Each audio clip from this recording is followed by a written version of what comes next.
आइए चलते हैं खबरों की ओर। बदहाली की मार झेल रही गोरई नदी का औचक निरीक्षण करने पहुंचे मेयर।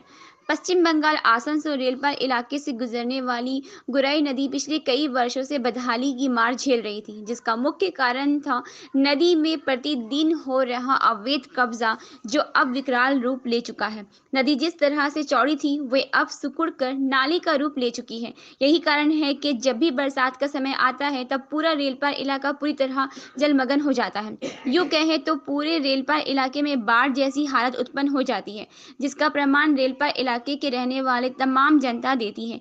इलाके के लोगों की अगर मानूं तो हर वर्ष बरसात के समय में पूरा रेलपार इलाका बारिश के पानी में डूब जाता है। इस वर्ष बरसात में रेलपार इलाके के लोगों को भारी नुकसान का सामना करना पड़ा है। इलाके में रह रहे लोगों के घरों में 2 से 3 दिनों तक बरसात का पानी नहीं निकला। लोगों के खाने पीने कि तमाम सामान व पैसे सहित कई अन्य ज़रूरी सामान पूरी तरह नष्ट हो गए।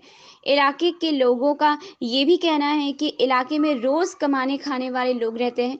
साथ में कई ऐसे भी लोग हैं जो छोटे बड़े उपभोग कर अपना व अपने परिजनों का भरण पोषण करते हैं। ऐसे में बरसात के समय हुए उनके नुकसान ने उनका कमर तोड़ दिया है। उन्होंने आरोप लगाया कि निगम के द्वारा ये आश्वासन दिया गया था, निगम उनकी क्षतिपूर्ति देगी, पर निगम के द्वारा उनको कोई मदद नहीं मिली। उन्होंने ये भी कहा कि वो लगातार गुरई नदी की चौड़ी करने व कब्जा मुक्त करने के लिए आवाज़ उठाते रहे, पर कोई फायदा नहीं हुआ। पर शुक्रवार को आसनसोल नगर निगम के मेयर विधान उपाध्याय, उप मेयर अभिजीत घटक, चेयरमैन अमरनाथ चटर्जी का जो औचक दौरा हुआ, उससे वे काफ़ी खुश हैं।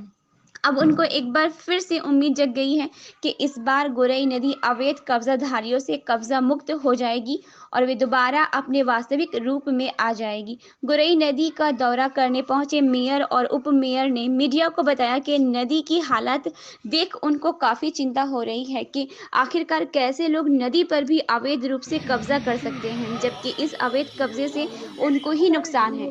बरसात के समय उनका ही घर हर वर्ष डूब जाता है। उन्होंने कहा कि नदी में हुई अवैध कब्जे को लेकर वे BLRO से बात करेंगे, रेलवे से भी बात करेंगे, जिसके बाद इस पूरे मुद्दे पर गहमी से जांच होगी, जिसके बाद नदी को कब्जा मुक्त कर नदी को चौड़ी करने का काम शुरू किया जाएगा। तभी जाकर गोरई नदी को उसका अपना अस्तित्व व उसका वास्तविक रूप मिल पाएगा। कैमरामैन सुजीत वाल्मीकि के साथ मैं तारा बानो।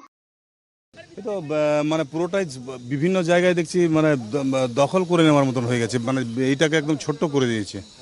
তো এগুলো ভিজিট করছি, আমরা দেখে নিচ্ছি, দেখে নেওয়ার পর বলতে পারবো। এরপরে কি সংস্কারের চিন্তা ভাবনা করা হবে? একদম সংস্কার আমরা খুব তাড়াতাড়ি করব।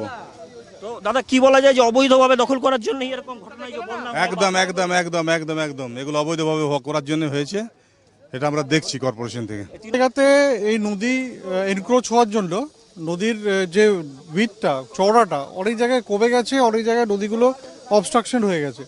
সেই কারণে বর্ষাকালে জলটা বেরোয় না এবং এই জল জমার জন্য আসানসোলে অনেক ক্ষয়ক্ষতি হয়। সেটাই আমরা আমাদের যে ম্যানিফেস্টো ছিল, ম্যানিফেস্টোতে আমরা বলেছিলাম যে আমাদের প্রথম কাজ হবে গাড়ই নদীর সংস্কার। আজকে আমরা এই ইন্সপেকশন করছি এবং আমাদের ইঞ্জিনিয়ারিং ডিপার্টমেন্টের সকল আধিকারিকরা রয়েছেন, তাদের সাথে ইন্সপেকশন করে যেখানে যেখানে অবস্ট্রাকশন আছে সেগুলো আমরা সরাবার চেষ্টা করছি। একটা অভিযোগ আসছে যে অবৈধভাবে দখল করার কারণেই গাড়ই নদী ছোট হয়ে গেছে এবং বন্যায় প্লাবিত হয়, মানুষ কষ্ট সহ্য করে।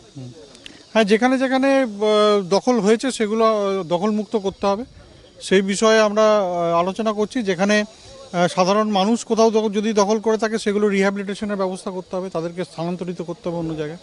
সেই সব আলাপ আলোচনার মাধ্যমে এবং অনেক জায়গায় আজকে যে এখানে সৃষ্টিনগরে এসছি, এখানে বহুতল প্রকল্প চলছে দেখতে পাচ্ছি, তারা অবৈধভাবে দখল করেছে, সেই দখলটা আমরা মুক্ত করব।